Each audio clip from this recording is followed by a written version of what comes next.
ভারতের পশ্চিমবঙ্গের একজন কবিয়াল অসীম সরকার, তাকে নিয়ে তো এখন তোলপাড়। সে মুসলমানদের একেবারে পবিত্র কিতাব কোরআন নিয়ে এমন মন্তব্য করছে যেটাতে নাকি মুসলমানরা মনে করছে এটা নাকি কোরআনের অবমাননা করছে। খুবই ইন্টারেস্টিং ব্যাপার, তাই না? তো কি এই অসীম বাবু বলছেন আমরা একটু শুনি, দেখি আদৌ উনি এই কোরআনের অবমাননা করছেন কিনা, সেটা একটু পরীক্ষা নিরীক্ষা করা যাক নাকি। তোমার ধর্মে লেখা থাকবে, হে মুসলমানগণ, অমুসলমানদের যেখানে পাইবে সেখানে বন্দি করিবে, নির্মমভাবে হত্যা করিবে। কি ভয়ঙ্কর কথা!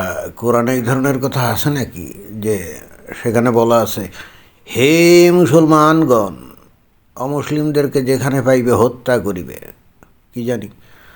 আচ্ছা দেখি এই ব্যাপারটা নিয়ে তো দেখি তোলপাড় চলছে, তাই না? তো এখন বাংলাদেশে একজন হুজুর আছে, এ হুজুর কি বলে আমরা সেটা একটু শুনি, তাহলে বোঝা যাবে যে এ অসীম বাবু উনি বাজে কথা বলছে নাকি কোরআন নিয়ে কোনো বিকৃত মন্তব্য করছে, মানে কোরআনের অবমাননা করছে।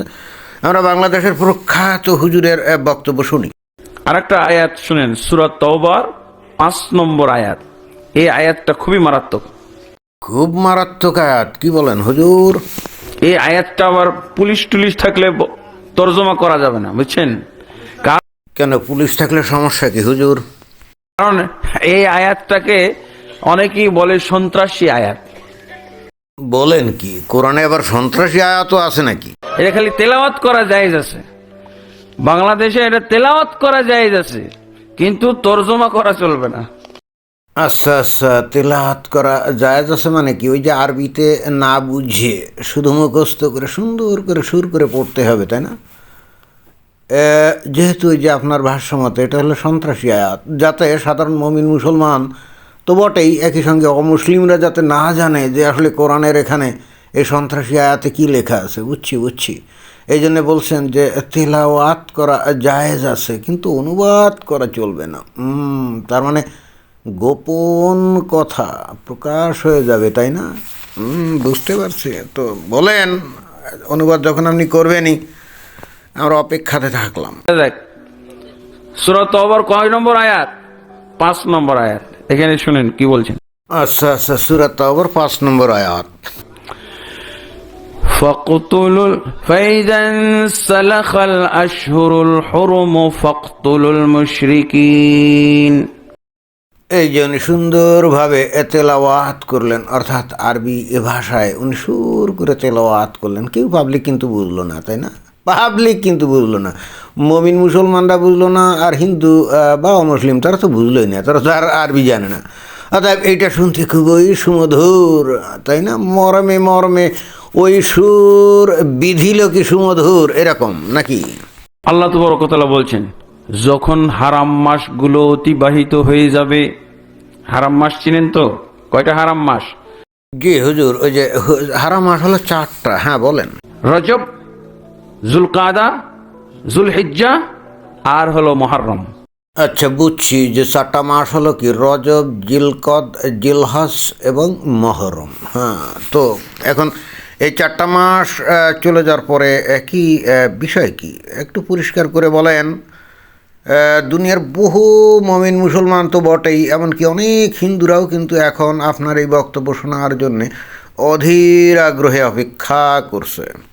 সূরা তাওবা নাজিল করে 5 নম্বর আয়াতে কি নির্দেশ দিচ্ছেন শুনেন।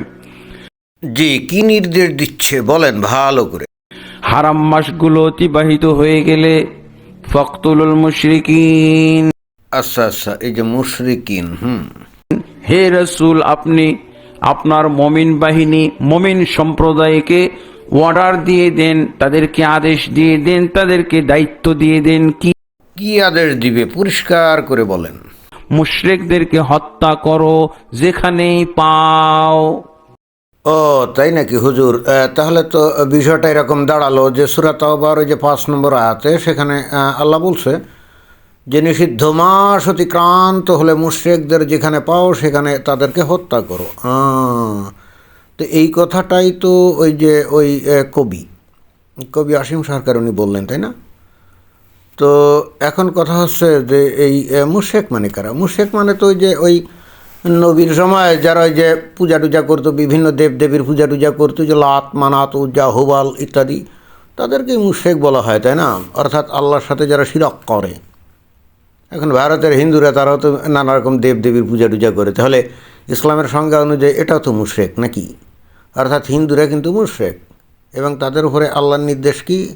নবীকে বলছেন যে তুমি মুমিন মুসলমানদেরকে বলে দাও নিষিদ্ধ মাস অতিক্রান্ত হলে মুশরিকদেরকে যেখানে পাও সেখানে হত্যা করো।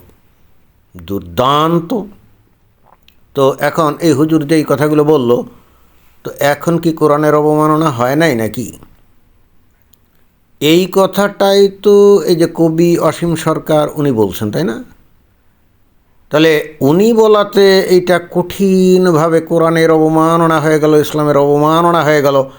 অথচ বাংলাদেশের প্রথিত যশা হুজুর উনি কিন্তু একেবারে এই যে ওই ওয়াজের ময়দানে উনি কিন্তু হাজার হাজার লোকের সামনেই কিন্তু উনি ওই একই কথা বললেন, এবং একেবারে কোরআন থেকে রেফারেন্স দিলেন কি সূরা তাওবার 5 নম্বর আয়াত। তো তাহলে এই হুজুর কি তাহলে কি কোরআনের অবমাননা করছে নাকি করে নাই? আর এই বক্তব্যটা তো উনি কালকে দেন না, এই বক্তব্যটা তো উনি আরও অনেক আগে দিয়েছেন, তাই না? আমি এই ভিডিওটার নিচে লিংক দিয়ে দেবো এই হুজুরের পুরো বক্তব্যটা, দেখবেন সেখানে এই হুজুর ওই তাফসির করতে গিয়ে বলবে না যে এইটা ওই যুদ্ধের সময়কার আয়াত বা সূরা তাওবা যুদ্ধের সময়কার আয়াত, এটা যুদ্ধের সময়কালে শুধুমাত্র প্রযোজ্য না। এবং উনি এটাও বলবেন না যে এইটা ওই যে শুধুমাত্র ওই 1450 বছর আগে কিছু মুশরিক কুরাইশদের উদ্দেশ্যে আল্লাহ বলছিলেন, বিষয়টা আসলে তা না। এটাই কিন্তু এই হুজুর কিন্তু তার পুরো বক্তব্যে বলবেন। এখন আমি তো আমার ভিডিওতে তার পুরো বক্তব্য এখানে দিতে পারি না, তাহলে তো কপিরাইট হবে, তাই না? এই জন্য আপনাদের জ্ঞাতার্থে আমি নিচে সুন্দর করে তার লিঙ্কটা দিয়ে দেবো, আপনারা দয়া করে তার পুরো বক্তব্যটা শুনবেন, প্রায় 14-15 মিনিট। এবং এই 14-15 মিনিট কিন্তু উনি শুধু এই সূরা তাওবারের 5 নম্বর আয়াতের ব্যাপারে উনি কিন্তু একেবারে শানে নজুল সহকারে একেবারে আগের আয়াত পরের আয়াত, তারপরে কি মূল আরবিতে তো উনি পড়ছেনই নাকি। এবং এর যে শানে নজুল মানে প্রেক্ষাপট কোন প্রেক্ষাপটে এই আয়াত নাজিল হয়েছিল সেটা কিন্তু উনি সুন্দর করে বলে দিবেন। তবু আমি সংক্ষেপে বলি, এইটা একেবারে কমপ্লিটলি শান্তির সময় নাজিল হয়েছিল।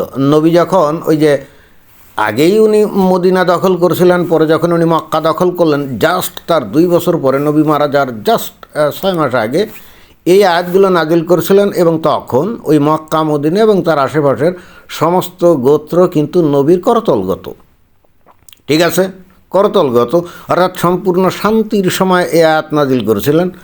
কোরআনের আয়াতের প্রকৃত অর্থ বুঝতে গেলে বিভিন্ন তাফসির কিতাব পড়তে হয়, যেমন তাফসিরে জালালিন, তারপরে আল তাবারি, তারপরে ইবনে কাসির, তারপরে আবুল আল্লাহ মাওদুদি, পানিপথি, সমস্ত এই তাফসির কিতাবে কিন্তু বলাই আছে এটা একেবারে কমপ্লিটলি শান্তির সময় নাজিল হয়েছিল এবং নবীর জীবনে সর্বশেষ এই সূরাটাই নাজিল হয়েছিল, এবং নবী মারা যান মাত্রই 6 মাস আগে। ক্লিয়ার?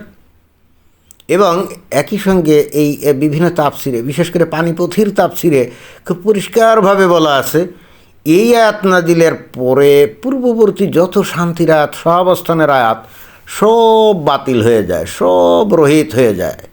অতএব এই অসীম সরকারের এই আয়াতের পরে এসে আপনারা যদি খেয়াল করেন তাহলে দেখবেন যে ফেসবুকে বা ইউটিউবে অনেকে এসে ওই কোরআনের সূরা আল বাকারার আয়াত দেখাচ্ছে, কাফিরুনের আয়াত দেখাচ্ছে, এরকম নানা আয়াত দেখাচ্ছে না যে সেখানে সুন্দর সুন্দর কথা আছে, তোমার ধর্ম তোমার কাছে, অথবা ওই মুশরিকরা যদি তোমাদেরকে আক্রমণ করে তাহলে তোমরা তাদেরকে আক্রমণ করবে, এই ধরনের নানা রকম আয়াত দেখাচ্ছে না।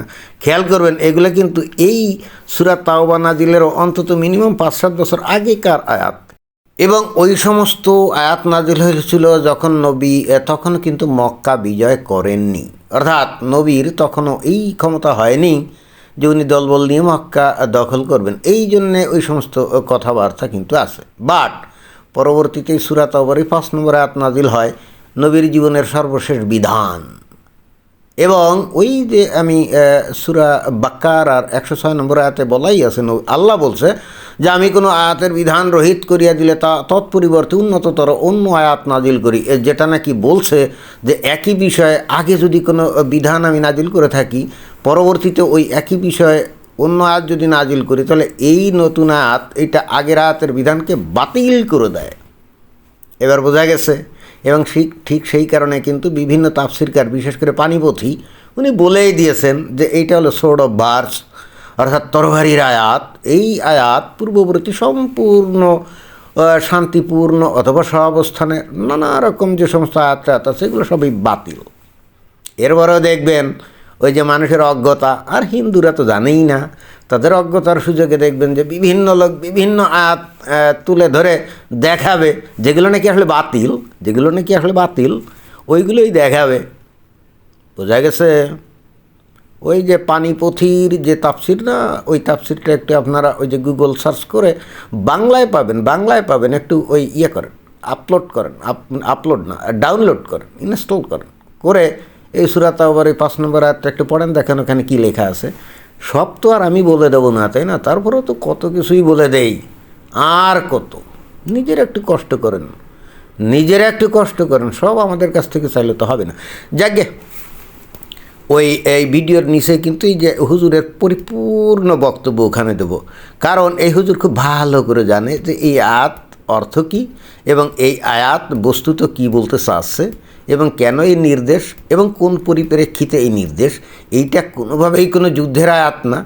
তখন কিন্তু মক্কা মদিনার আশেপাশের সমস্ত গোত্র নবীর আয়াত্তাধীন, মানে তার বশ্যতা স্বীকার করছে, অর্থাৎ কেউ নবীকে আক্রমণ করতে যাচ্ছিল না, আর কেউ তাকে হুমকি ধামকিও দিতে যাচ্ছিল না। বরং এই আয়াত নাজিল করে নবী কী করছিলেন জানেন? তার দলবল নিয়ে প্রায় 30,000-এর মতো মুসলমান তাদেরকে ওই সিরিয়ার দিকে প্রেরণ করছিলেন, তাবুকে। সেখানে খ্রিস্টান যে বাইজান্টাইন সাম্রাজ্য আছে না, খ্রিস্টান রাজ্য, সেটা আক্রমণ করে সেই জায়গা দখল করে সেখান থেকে ওই গনিমতের মাল বা জিজিয়া ইত্যাদি উনি আদায় করবেন বলে ওই 30,000 সৈন্য উনি পাঠিয়েছিলেন এই আয়াত নাজিল করে, বুঝছেন? অর্থাৎ এই আয়াত কোনো যুদ্ধের আয়াত না, বরং এই আয়াত সৃষ্টি করে যুদ্ধ তৈরি করা হয়েছিল। তবে দুঃখের ব্যাপার, এই তাবুক যুদ্ধে সেখানে কিন্তু মুসলমানরা সুবিধা করতে পারে না, অনেকটা পরাজিত ব্যর্থ মনোরথ হয়ে ফিরে আসে। যাই হোক, উপসংহার হিসেবে আমার বক্তব্য হলো, যে আয়াত বলার কারণে অসীম সরকারকে বলা হচ্ছে কোরআনের কি অবমাননাকারী, ওই একই আয়াত কোরআনে আছে সূরা তাওবার 5 নম্বর, যেটা নাকি আমার বক্তব্য না, আপনার বক্তব্য না, বা কোনো ইহুদি নাসারা কাফের বা কোনো নাস্তিকের বক্তব্য না। এইটা কিন্তু এক হুজুরের বক্তব্য, এবং আপনারা যদি ওই আয়াতটা চেক করে দেখেন তাহলে দেখবেন যে হুবহু তাই আছে। তো যে বক্তব্য বলার জন্যে এই অসীম সরকারকে এখন মামলা দেওয়া হয়েছে, সে কোরআনের অবমাননা করছে, সেই একই বক্তব্য যখন একজন প্রথিতযশা হুজুর বলছেন, তখন কি উনি কোরআনের অবমাননা করেন নাই নাকি এই হুজুর নাস্তিক হয়ে গেছে? বুঝলাম না। প্রশ্ন থাকলো আপনাদের কাছে। ধন্যবাদ।